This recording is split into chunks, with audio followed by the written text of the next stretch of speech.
What is going on, people? Ryan Williams AC here with a video reviewing the transfer window. This is part one where we're going to focus on the outgoings. Guys, if you're new to the channel, please make sure you like, share and subscribe. We're trying to hit the next milestone and 150 subscribers, and we're almost there. We're 8 subs away. Guys, if you're a first time viewer, subscribe to the channel. Let me know your thoughts in the comment section of the transfer window, where we're mainly on this video focusing on the outgoings. The next video on incoming will be out as well very shortly.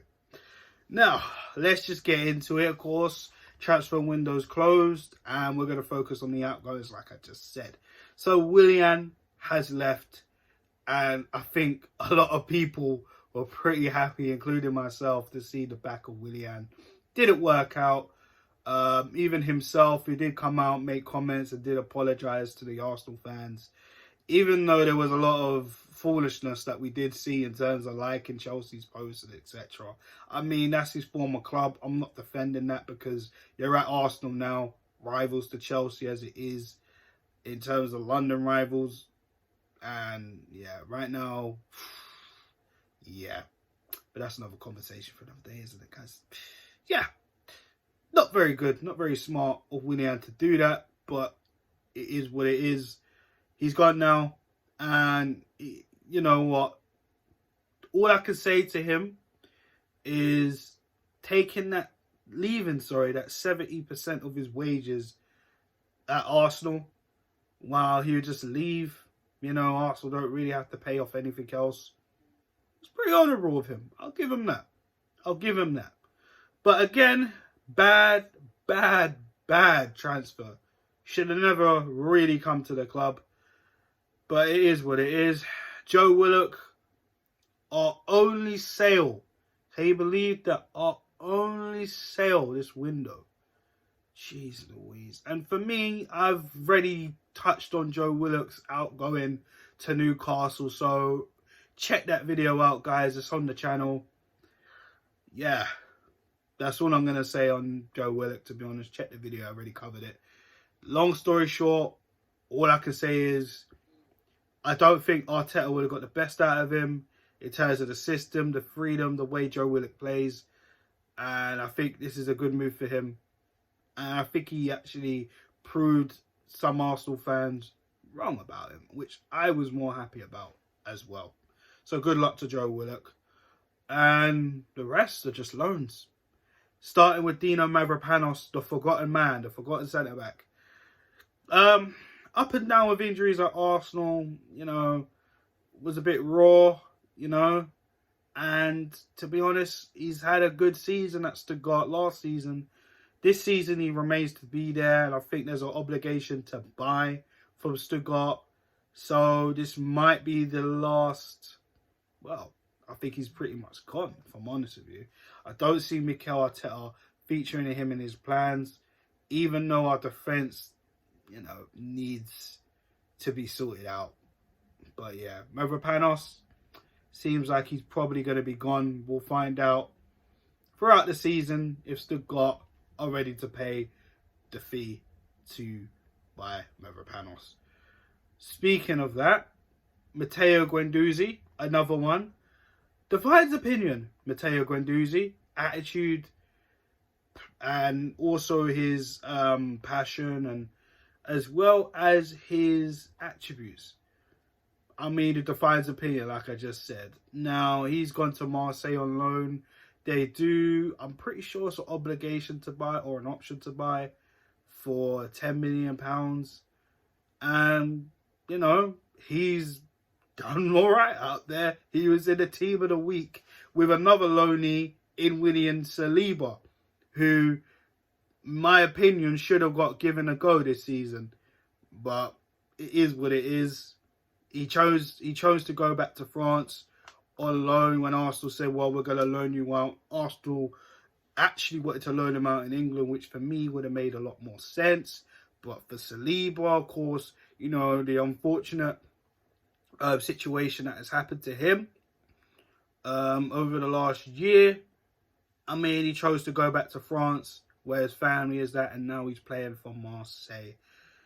I mean, for after such a good season at Nice, I mean, damn, we could definitely use William Saliba's help in this defence. Crazy. Let's move on.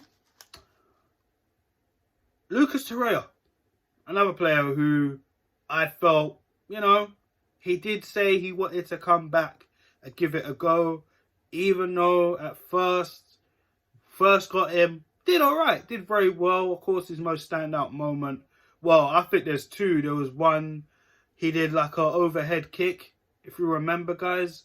I can't remember who that was against, but that was at home. And then, of course, that game where he scored a goal against Tottenham and he just took off his shirt, and, that was a very good North London derby. That has to be up there, one of my favourites. But, yeah, didn't work out for him. Homesick, went to Atletico Madrid, won the Spanish title with them. Diego Simeone just didn't fancy him. That's why, they didn't sign him. Went to the Copa America, didn't work out. His head was all over the place, of course. Obviously, more personal problems as well, And he wanted to give it another go at Arsenal. Mikel Arteta just said, nah, not really in my plans. So we sent him out on loan again to Fiorentina, and there's an option to buy at the end of the season. So, crazy. We need midfielders, and yet 2 of them are on loan. Interesting. Right. Let's get on to the last few players on loan. Miguel Aziz, who I think is very promising as well, has gone to Portsmouth on loan, which I think is very good. Like I just said with Joe Willock at the top of this video, a player that needed to go out on loan. Well, actually, I didn't say that about Joe Willock, but I said that in the Joe Willock video. Apologies. Him, like Joe Willock, I said, needed to go out on loan. Well, Joe Willock needed to go out on loan, and a lot more. He needed to go out on loan before, but he obviously got it sooner, and then obviously the rest is history. With Aziz, very promising talent in the midfield, and he definitely needed to go out on loan for me. And I think he should be an option to be on the bench next season going forward, to be in and around amongst the seniors. That's what I think should happen. So good luck to Aziz, and I hope this loan deal works out for him. Reiss Nelson. Now, he defines opinion in terms of how many times do we have to keep giving Reiss Nelson a chance.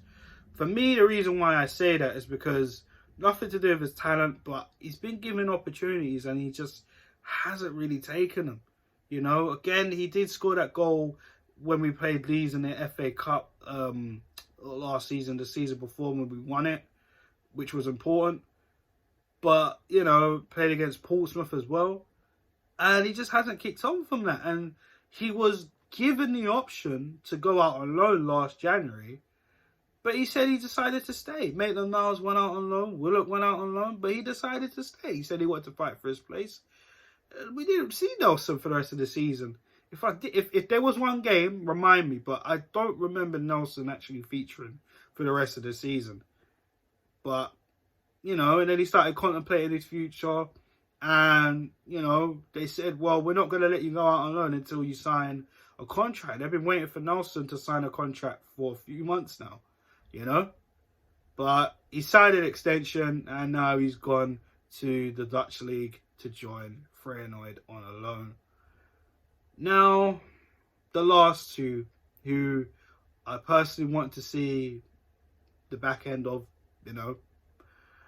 We'll start with Alex Runnison. Now, the reason why, obviously, I don't really need to get into why I feel that Runnison should be sold, because they made a complete cock-up in selling Emilio Martinez and, winner of the Copa America, come third in the most clean sheets in the Premier League last season. Very, very impressive goalkeeper. Aston Villa hit the jackpot when they came and took him off our hands. We're stuck with Bert Leno, and yet Leno was the choice between him and Martinez to keep, and Leno wants to go. Yeah. The enough said about that situation, the better. Obviously, there's more details in that as well, but yeah, we all know. The less said about that, the better. We go and get Alex Ruderson. Hasn't worked out. Not good enough. Nowhere near good enough. I actually think our new goalkeeper is better than him, and yeah, I wasn't too keen on bringing him in, and we're going to talk about that in the next video. But yeah, Ruderson on loan to Belgium, option to buy. Yeah, no disrespect to the kid, I just don't think he's good enough. It's as simple as that. Now, last but certainly not least, and I really wanted to see the back end of him, but no obligation or option to buy. Hector Bellerin is going to Real Betis, club that he has supported when he was a youngster. Of course, his dad supports Real Betis as well, and he has asked to leave Arsenal, even taken a wage cut just to leave. He's had enough. We've had enough of Bellerin as well, but not all of us, but a large section of the fan base has had enough of Hector Bellerin. Excuse me. And listen, he's had injury problems in the last few years as well. We had offers for Bellerin in the past. They were not taken. PSG, Barcelona, you name it. There were various teams, Spanish teams. Even Unai Emery was looking to bring him to Villarreal, but, you know, nothing concrete within this window other than a loan from Real Betis. So that's that. But yeah, that's all the loans and a sale and a player released. Now, there could have been a few more players added to that list. Eddie Nketiah to Palace. But personal terms, that was an issue for him. So Eddie stays. And is more than likely going to... And he's... Well, not more than likely. Now he's definitely going to be able to run his contract down till the end of the season. Unless something happens in January. Same could be said for Alexander Lacazette. Another opportunity missed with Lacazette. Had the opportunity to move him on last season. Didn't work out. Balogun, I thought, could have got a loan move. I felt maybe it was a bit too sudden, you know, in that Brentford game. But of course, circumstances with Lacazette and Aubameyang both being ill, I mean, we really had no other choice, didn't we? You know, he said he wanted to prove himself. We gave him a go, but you know, I think he wasn't ready. And of course, you know, a lot of other things could go into that. Check out the Brentford game, guys, in the review. El Nani's still here. We missed the boat selling Xhaka again and bringing in someone that improves us rather than someone that stagnates us. Yeah, there's a whole list of players. Guys, let me know your thoughts down below in the comment section on the outgoings, more so on the outgoings, because we're going to talk about the incomings. You know, there's going to be another video on that, so you let me know about the incomes on that, as well as I'm going to give you my personal grade on the transfer window on that video, so stay tuned on this channel. But yeah, guys, let me know your thoughts on the outs. Let me know on who else you would have got rid of on this video. So guys, thank you very much for checking out this video and taking the time out. Road to 150 subscribers. I only need 8 to get to the next milestone, guys. Please check it out. The next video that's going to come out as well as this one. So thank you for the support. And I'll be back with you guys soon. Peace.